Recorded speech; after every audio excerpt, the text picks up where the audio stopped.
కలిపాను morning live 7:30 కల్లా office లో 8 o'clock మాట్లాడతాం. మీలాంటి వల్లనే ఇప్పుడు ఉంటాయితుందంట మాలాంటి గత సోమవారం నుంచి సరే ఇప్పుడు లైవ్ మాట్లాడుతుండు ఏమంటున్నాడే మాలాంటి వాళ్ళ ఏమైందన్నా మీలాంటి వాళ్ళు ఉన్నారు కాబట్టి కాంగ్రెస్ వచ్చింది. క్రీడల్లో అన్న మాట ఏదో ఆశ మీద కాంగ్రెస్ ఓట్లు వేసిన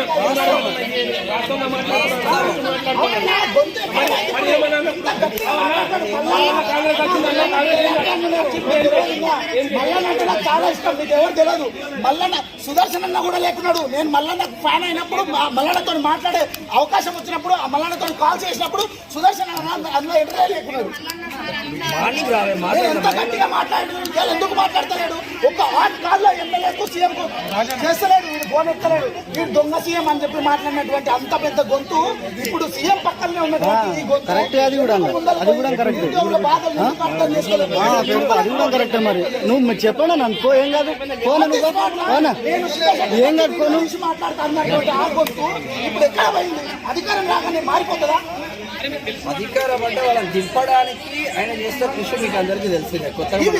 దింపుడు సమస్య కాదన్నా, దింపడం కంటే పక్కకు పెడితే గెలిచిన తర్వాత ఈ ప్రజలకు నిరుద్యోగులకు ఎమ్మెల్సీగా లెటర్ రాసిండు కదా. ఇప్పుడు ఇదే మాట 1 సంవత్సరంగా 2 లక్షలు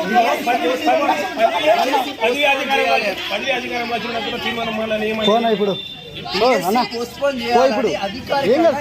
లెటర్ ప్యాడ్ రాసింది.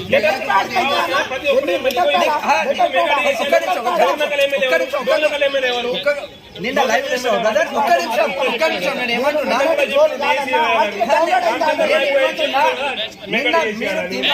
లైవ్ చూడండి ఏం మాట్లాడిందో మీకు తెలుస్తుంది. లైవ్ లో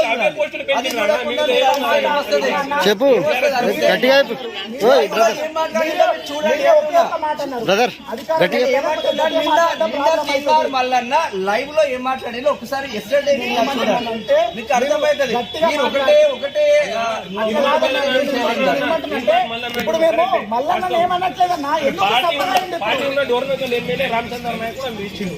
ఏమని ఇచ్చిండు? అందరూ తీసుకొని పోయి ఇచ్చి వచ్చినాం.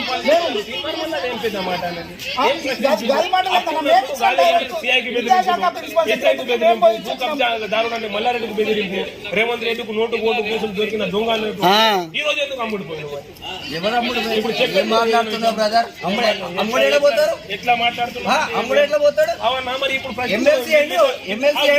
ఎవరి వల్ల ఆయన ఎమ్మెల్సీ విద్యార్థులకు మీకు వారధిగా ఉంటున్నటువంటి అన్న ఇవాళ ఎందుకన్నా అప్లై చేస్తున్నారు?